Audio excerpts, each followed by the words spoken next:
আস্তে আস্তে নাও।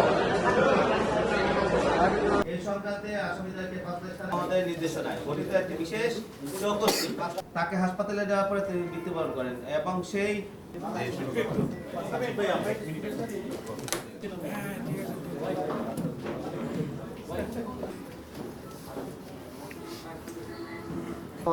আমাদের নিউজগুলো ইংরেজি না পারলে জীবন যুদ্ধ আগাইতে